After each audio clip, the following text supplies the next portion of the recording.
Solan bypass स्थित ward 14 housing board colony के निवासी खुद को ठगा हुआ महसूस कर रहे हैं। कॉलोनी निर्माण के समय सुनहरे सपने दिखाने वाला हाउसिंग बोर्ड अब अपने ही वादों से मुकरता नजर आ रहा है।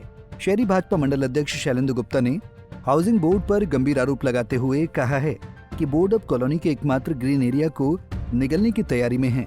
उन्होंने कहा कि जब कॉलोनी बसी थी तब लोगों को शॉपिंग कॉम्प्लेक्स, स्कूल और पार्क जैसी सुविधाओं का वादा किया गया था, लेकिन आज तक कुछ भी धरातल पर नहीं उतरा।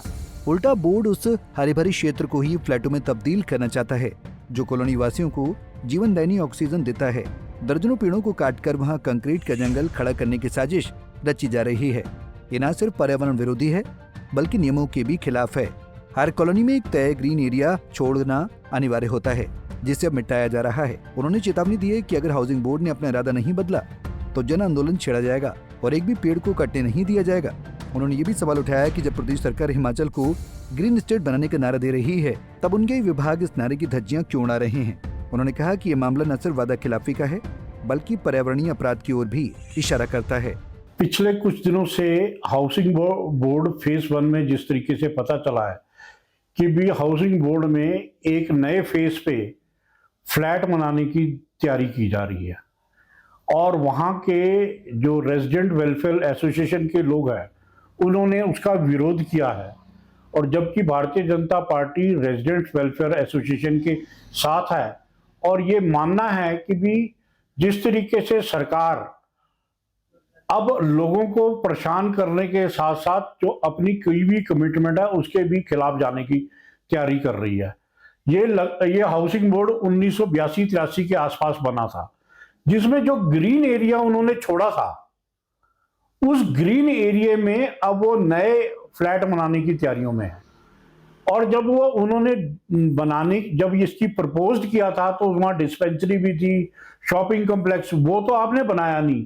लेकिन अब जो ग्रीन एरिया है, सोलन शहर में गिनी चुनी जगह पे सिर्फ ग्रीन एरिया रह गया, उसमें ये हाउसिंग बोर्ड का भी ग्रीन एरिया जो हमारे शहर के लंग्स है।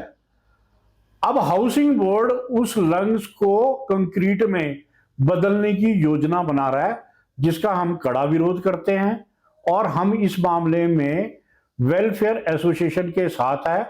और मेरा जो मानना है, ये जो फॉरेस्ट जो कंजर्वेटर एक्ट है 1980 उसके भी अगेंस्ट है।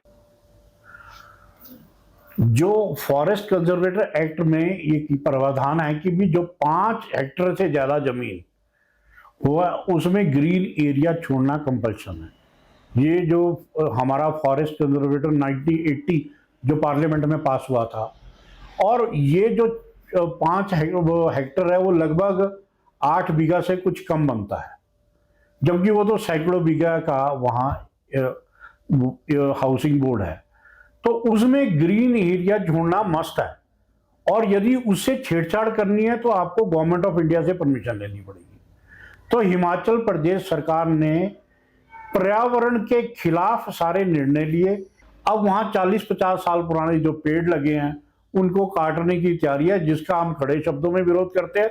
इसमें जो वहाँ की वेलफेयर एसोसिएशन जो निर्णय लेगी, हम उनके साथ हर निर्णय में उनके साथ रहेंगे, लेकिन उसको हम बनने नहीं देंगे। ये जो वो है कि ये ग्रीन एरिया के साथ और पर्यावरण के साथ ये बहुत बड़ा मजाक है, और हाउसिंग बोर्ड को हम चेतावनी देते हैं कि भी इस काम को आप तुरंत वापस लें। पंजाब केसरी टीवी के लिए सोलन से नरेश पाल की रिपोर्ट। हमसे जुड़े रहने के लिए हमारे YouTube चैनल को सब्सक्राइब करें और नई वीडियो की नोटिफिकेशन के लिए बेल आइकॉन को दबाएं। अगर आप ये वीडियो Facebook पर देख रहे हैं तो लाइक जरूर करें और ज्यादा से ज्यादा शेयर करें। इसी तरह के और भी अपडेट्स के लिए फॉलो करें हमारा Instagram पेज himachal.ke।